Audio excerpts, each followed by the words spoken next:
The whispers began softly at first, slipping through the corridors of Forrester Creations like a thread of perfume, faint but unmistakable. A wedding was back on the horizon at the Forrester Mansion, the sprawling estate that has seen more than its share of unions, reconciliations, and catastrophes dressed in silk and satin. The last anyone had heard, the plans for a high-profile ceremony there had been shelved, another casualty of shifting relationships and tangled loyalties. But now, not only was the wedding back on, it carried with it a twist that none of the insiders, family members, or devoted followers of Los Angeles society could have predicted. The groom was not the man everyone assumed. The bride, of course, was Brooke Logan, the woman who has stood at the altar more times than anyone in this town can count, each time with a new set of promises, a new shade of hope, and always under the scrutiny of a city that never forgets its scandals. For months, speculation had tied her romantic future once again to Ridge Forrester, the man whose history with Brooke is as much a part of Forrester lore as the fashion empire itself. Their Italian trip, their near misses, their lingering stares, it had all seemed to be building toward yet another reunion. But when the invitations began to surface, when the details started to leak, the truth detonated through the city's gossip channels. Brooke's partner in this sudden wedding was not Ridge at all. It was Nick Marone. The revelation was as shocking as it was polarizing. Brooke and Nick's past is a story of intense attraction, brief union, and eventual separation, but it was never one of the volatile, cyclical destruction that has defined her decades-long saga with Ridge. For some, the choice made perfect sense. With Nick, Brooke had experienced a different kind of relationship. One built less on high drama and more on a quieter, steadier kind of connection. Choosing him now, in the face of years of chaos and public heartbreak, looked to many like a deliberate pivot toward peace. For others, it felt like an abandonment of the great love story she had never been able to quit, a betrayal not just of Ridge, but of the narrative that had shaped so many of their lives. In the days leading up to the ceremony, the Forrester estate became a hive of activity.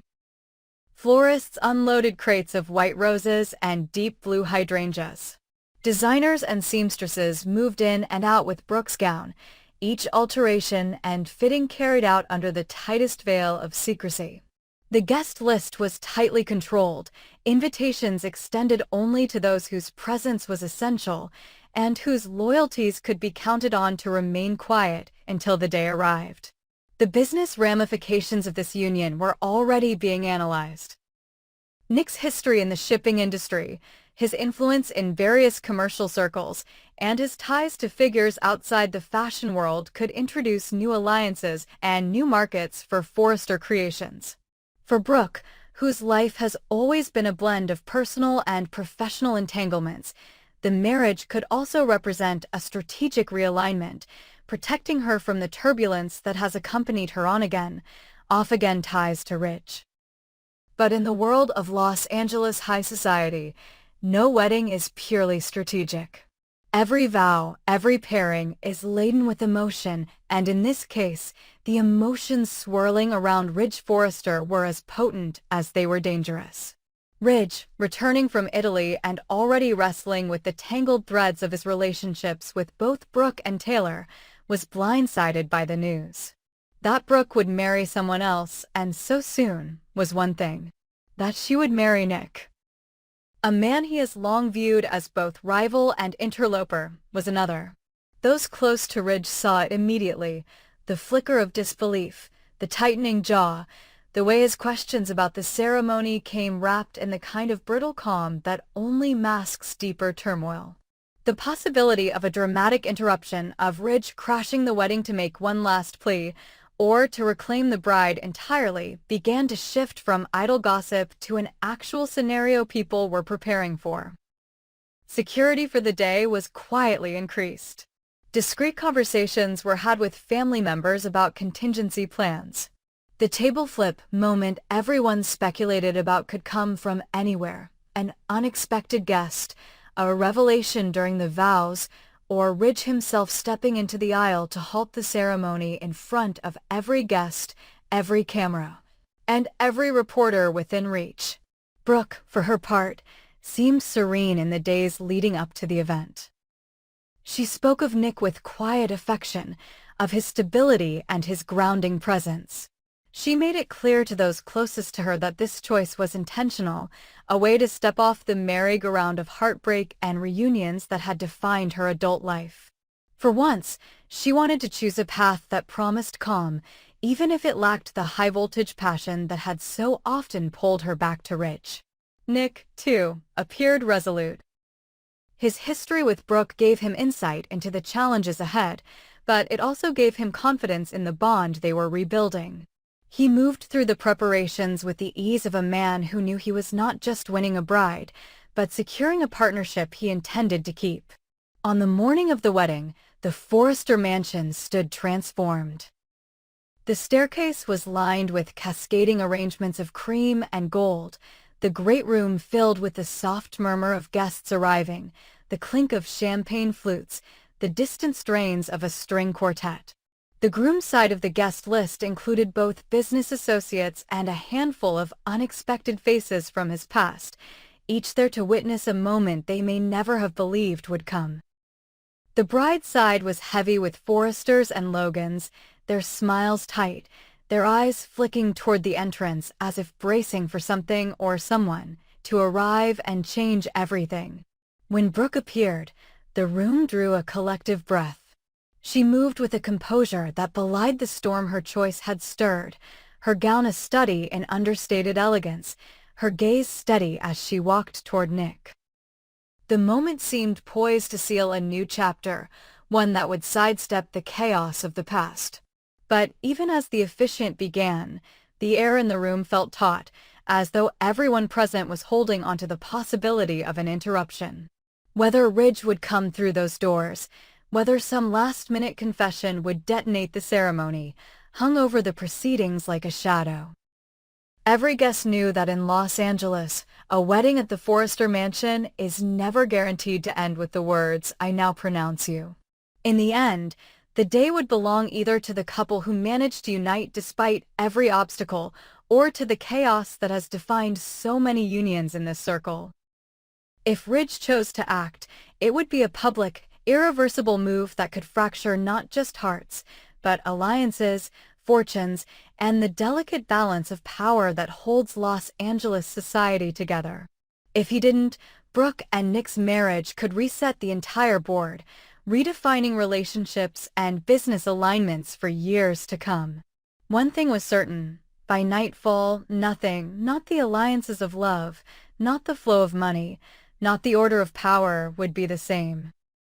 The Forrester estate would once again have served as the stage for a story that will be retold for decades, a story that begins with a shocking choice and ends, as always in this city, with the question of what comes next. The vows had barely left the officiant's lips when the moment came, not with a thunderclap or an angry shout, but with the charged stillness of two people realizing, in the same instant, that they could not go through with what was unfolding. Brooke had stood beside Nick, her hand in his, the picture of a bride ready to choose peace over chaos. Nick's eyes were steady on hers, willing her to take the final step into the life he'd promised.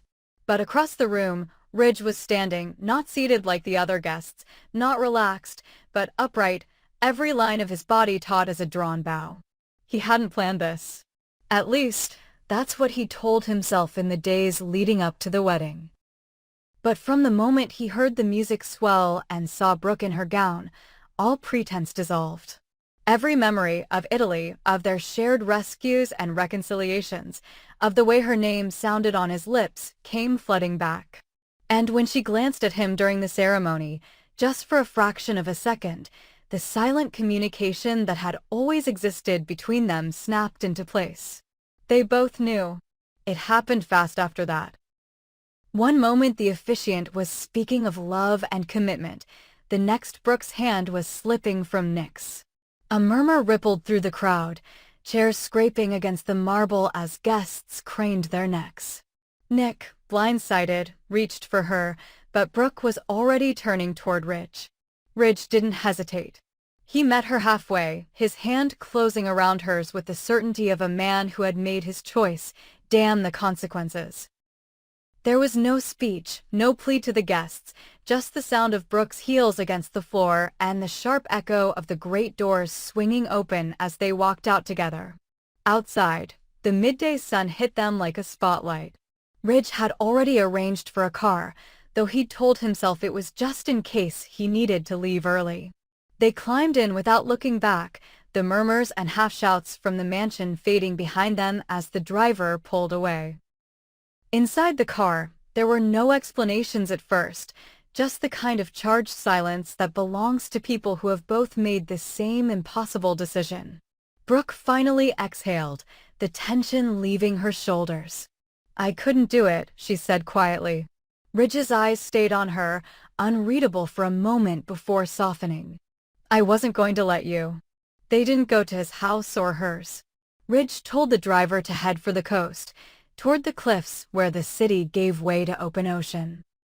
By the time they stopped, the wind was tugging at Brooke's veil, the Pacific stretching endlessly below them. It was here, away from the crowd, that the reality began to set in. Ridge had just detonated not only Brooke's wedding but Nick's future with her, igniting a scandal that would ripple through their families and Forrester creations for months, maybe years. Back at the mansion, the fallout was immediate. Nick stood at the altar, stunned into stillness before anger began to take root. Guests were already on their phones, the stories spreading with the speed only Los Angeles gossip can manage. Brooke's family was split between shock and fury. Her sisters were torn between defending her and demanding an explanation. Ridge's family was no calmer. Steffi's phone was already lighting up with calls from investors wondering what the spectacle meant for the company's stability. Taylor, hearing the news secondhand, felt the familiar burn of betrayal, her plans for a future with Ridge collapsing once again under the weight of his history with Brooke. For Ridge and Brooke, though, the outside world felt far away in those first hours. They talked little, each absorbing the magnitude of what they'd done.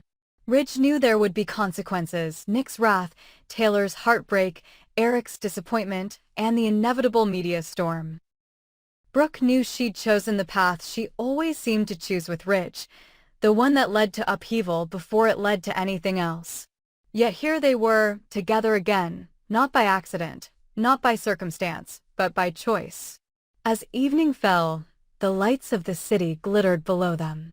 Ridge turned to Brooke, his voice low but certain. "We can run from the noise for a while," he said, "but we can't run from what this means." Brooke met his gaze, unflinching.